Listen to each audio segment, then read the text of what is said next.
अंबाला के मच्छी मोहल्ला में एक विवाहिता ने अपने जेठ पर गंभीर आरोप लगाए। दरअसल विवाहिता ने कहा कि उसके जेठ ने उसके साथ मारपीट और छेड़छाड़ की। वहीं जब मामला पुलिस के पास गया तो सारा सच सामने आ गया। पुलिस ने जांच करते हुए खुलासा किया कि महिला ने जो आरोप अपने जेठ पर लगाए वो बेबुनियाद है।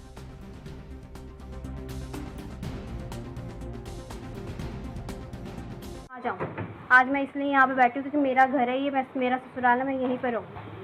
मेरा बच्चा है, 4 महीने का बच्चा है, मुझे उसको फीड करवानी है। मैं यहीं पे रह के अपने बच्चा पालना चाहती हूँ। मैं यहाँ पे मच्छी मोहल्ले में रहने वाली हूँ। 127 मकान नंबर है। मेरी यहाँ पे शादी 2 साल पहले हुई है। 2 साल में ही काफ़ी सारा मेरे को टॉर्चर किया जा रहा था, यहाँ पर मारा जा रहा था। मारपीट करने के बाद जब मैंने अपने भाई और मम्मी को बुलाया तो उनके साथ भी मारपीट की गई है। उसके बाद पुलिस में कंप्लेंट दी है। 4 महीने में अपने घर पे बैठी रही हूँ, पुलिस वालों ने कुछ भी नहीं करा। 4 महीने बाद ये लड़का मेरे को आया, मेरे ऑफिस से बहला फुसला कर मेरे को यहाँ पे दोबारा ले आया और मैं प्रेग्नेंट हो गई हूँ। प्रेग्नेंट होने के बाद इसने 9 महीने मेरे को अच्छे से मतलब खाने पीने का तो ध्यान ही नहीं रखा, ऐसे ही रखा। उसके बाद प्रेगनेंसी में मेरे साथ मारपीट करी है और उसके बाद जैसे ही बच्चा हुआ है 10वें महीने में जैसे ही 9वें महीने के बाद बच्चा हुआ है, 29 दिन का बच्चा था, इसने मेरे साथ मारपीट करी है। इस बीच इसका एक भाई है, कज़न ब्रदर, वो भी आता है, वो भी मेरे साथ छेड़छाड़ी करता है। उसकी जब मैं बात इसको बताती हूँ 5 अगस्त की रात को जब मैंने इसकी बात बताई है अपने पति को, तो इसने मेरे साथ मारपीट करी है। इसके सास ने भी मारपीट करी है, इसकी मेरी जो ससुर है उन्होंने भी मारपीट करी है। और उस बीच इसने वो जो कज़न ब्रदर है सचिन, उसको भी बुला लिया था वहाँ पर। उसने भी बहुत ज़्यादा मेरे साथ अत्याचार किया है। उसने मेरे कपड़े भी फाड़े हैं, चाकू उठाकर मेरे को मारने की भी कोशिश करी है इन्होंने। और इस केस में और उसने छेड़छाड़ भी करी थी इस बीच में ना, जब बच्चा हुआ था। एक कड़छी की रीत होती है, उसके बाद इसके जो कज़न ब्रदर है इसने छेड़छाड़ भी करी। इसी की बात जब मैंने बताई है अपने पति को, उसने मेरे को रात को मारना स्टार्ट कर दिया है। और मैं जब यहाँ से 10 बजे एक पैर में चप्पल डाले हुए अपने कंप्लेंट लेकर पुलिस स्टेशन गई हूँ, वहाँ से 2:30 बजे आई हूँ और पुलिस वालों ने अभी तक कुछ भी नहीं करा। मेरा छोटा सा बच्चा है वो भी। तो आज आप घर के बाहर आकर बैठे हो, क्या वजह रही है? एक्चुअली मेरे को पुलिस वालों ने भेजा था यहाँ पर कि आप यहाँ पर रहो, और मैं बहुत अच्छे से रही हूँ यहाँ पर।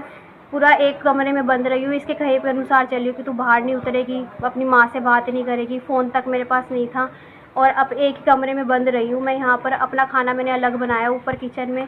10 दिन अच्छे से रही हूँ। 10 दिन के बाद कल इन्होंने पुलिस वालों ने मेरे को बातचीत करने के लिए बुलाया था। इन्होंने बच्चा मेरे को ले जाने नहीं दिया। कौन सी पुलिस ने बुलाया था? महिला प्रोटेक्शन पुलिस ने बुलाया था मेरे को, और इन्होंने मेरे को बच्चा नहीं ले जाने दिया। मेरे को ले गए और वहाँ जाकर मेरे को कहते हैं कि हमने इसको रखना नहीं है। अब मेरी माँ कहती है तो अपना घर बसा। रमन, और अभी हमारा कल फैसला हुआ है वहाँ पे वुमेन हॉस्पिटल में भी, ठीक है। तो उसके बाद उन्होंने हमें अपने अपने घर जाने को बोला है, लेकिन कल शाम को भी जाने के बाद इन्होंने ये लड़की जो मेरी वाइफ है और उसकी चाची हमारे घर में आके उन्होंने तमाशा किया है, ठीक है। वो सारा हमारे पास रिकॉर्डिंग भी है उसकी।